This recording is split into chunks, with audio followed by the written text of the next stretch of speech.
resultado de un golpe de Estado. Es un gobierno que se ha caracterizado porque en su periodo hubo grandes avances en infraestructura, en tecnología y en poder reestructurar el Estado mismo y la sociedad quienes estaban divididos por los conflictos entre liberales y conservadores. Bueno, el gobierno de Gustavo Rojas Pinilla, más que todo, tuvo unas consideraciones de no una dictadura, pero sí era un régimen más impositivo en el que había un estado de excepción totalmente permanente y se cometían ciertos atropellos en contra de los derechos para poder argumentar y poder estabilizar al Estado en la crisis en la que venía desde años atrás. Básicamente, Rojas Pinilla fue un líder que tuvo una repercusión para la coyuntura política, social y económica del país. Desde el liderazgo, algunas veces se puede ejercer de una manera muy positiva o en otros casos se puede tener una incidencia negativa. Para el caso de él, sus pensamientos eran un poco arbitrarios y no respondían a lo que necesitaba el pueblo en ese momento, desde mi apreciación y un poco desde el mismo resultado de la historia.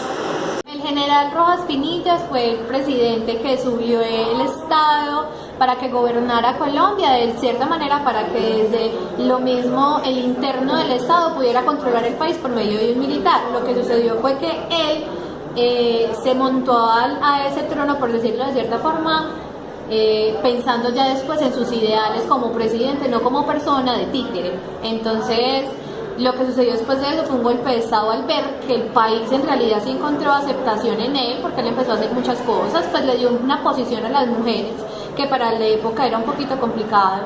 El Estado dijo como no, este man nos está básicamente desviando todos los ideales que nosotros teníamos pues para hacer con él, entonces decidieron hacer el golpe de Estado. Sí, sí lo recuerdo. Entre las características principales que uno podría traer alusión de este personaje de la historia colombiana es que fue un dictador como primera característica.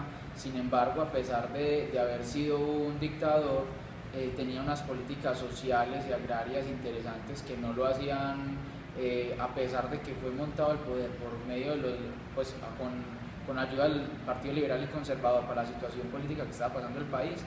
Después se volvió un problema para ellos por esa intención de ayudar en el tema agrario y en el tema de política económica en la parte social. Entonces lo caracterizo como un personaje que sí fue fundamental y pensó en un tema agrario y social. Gustavo Rojas Pinilla fue un presidente de Colombia en la época también de los años 50. Este señor llegó al poder por medio de un golpe de Estado. Pero a pesar de esto y con la ayuda de los militares se lograron muchas cosas. En el gobierno de Gustavo Rojas Pinilla se hizo el aeropuerto El Dorado en Bogotá, se creó el hospital militar, hubieron muchas obras benéficas para los ciudadanos colombianos. Gustavo Rojas Pinilla fue el primero que llevó a votar a las mujeres, dio voto libre a las mujeres, entonces fue un buen presidente en Colombia.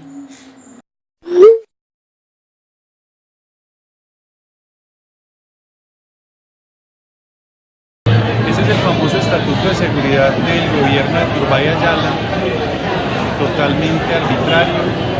Hoy podríamos pensar que es inconstitucional y lo que hace es precisamente entregarle a los militares competencias que son propias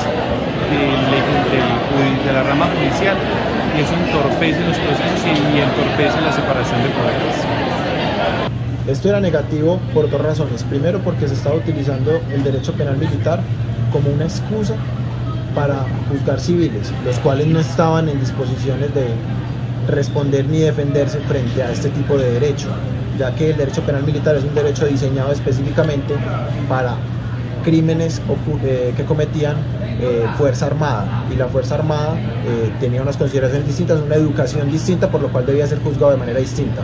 Que los civiles fueran juzgados de esta manera era un atropello a la población civil, porque se les estaba juzgando con unas reglas de juego totalmente distintas a las que ellos estaban acostumbrados. Y adicional a esto, este derecho penal militar era utilizado de una manera muy amañada.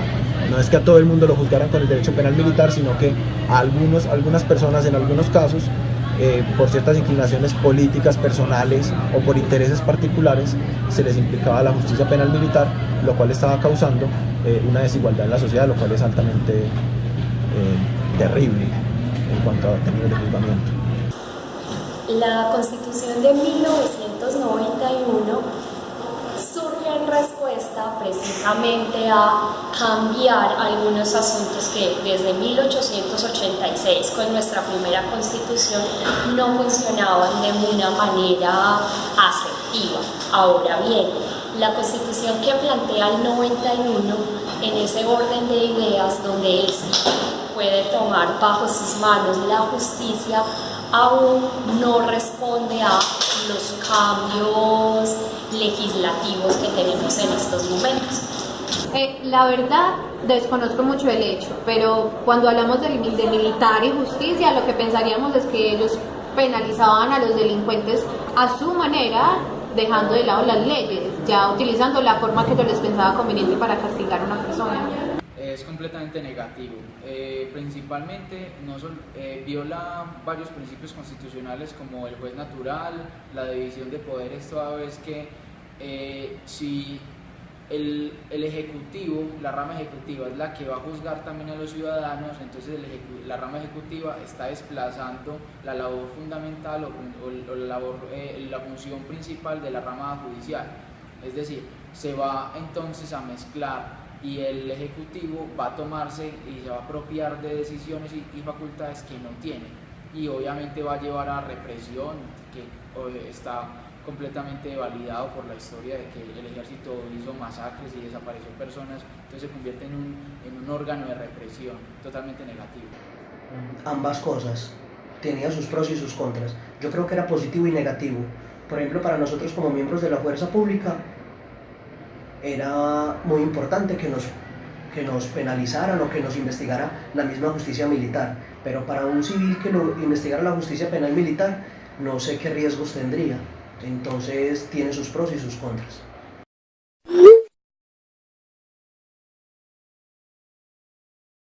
Me suena como algo del ejército colombiano, no sé si era militar, el ejército, policía. También me suena como a guerrilla, pero no sabría decir perfectamente la época o cómo nació, no, para mí es militante. El Frente Nacional nació en el 58, fue por 4 gobiernos durante 16 años, 2 años los liberales, 2 años los conservadores.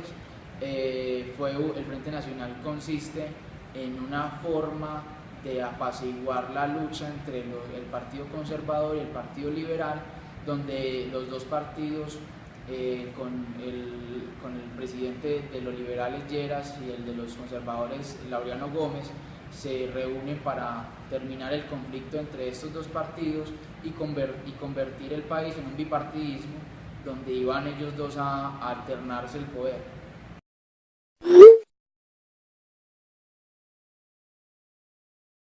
En esa época había una particularidad con respecto a los gobiernos, y es que manteníamos en lo que hoy se conocería como un estado de excepción.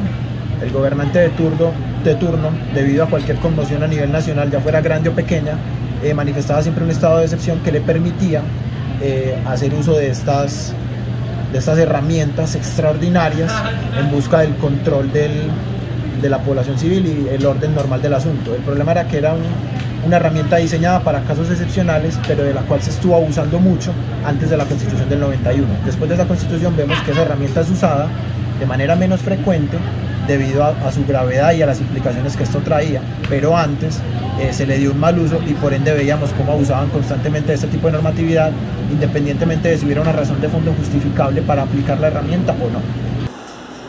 La privación de la libertad es indudablemente algo que no apoyo. Me parece que no es una manera para resolver o hacer resolución a un conflicto. Estamos hablando de una vulneración a los derechos humanos. Indudablemente, cuando hay un delito, se debe tomar un acompañamiento desde la justicia, desde la ley, no a título personal.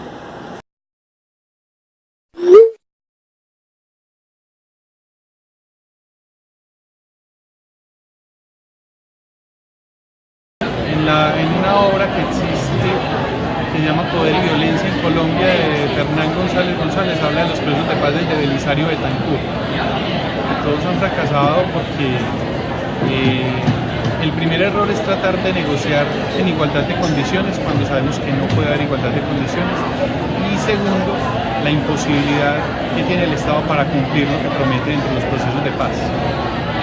Exactamente cuántos no sé, sé que se han realizado varios, si no son, que son muchos.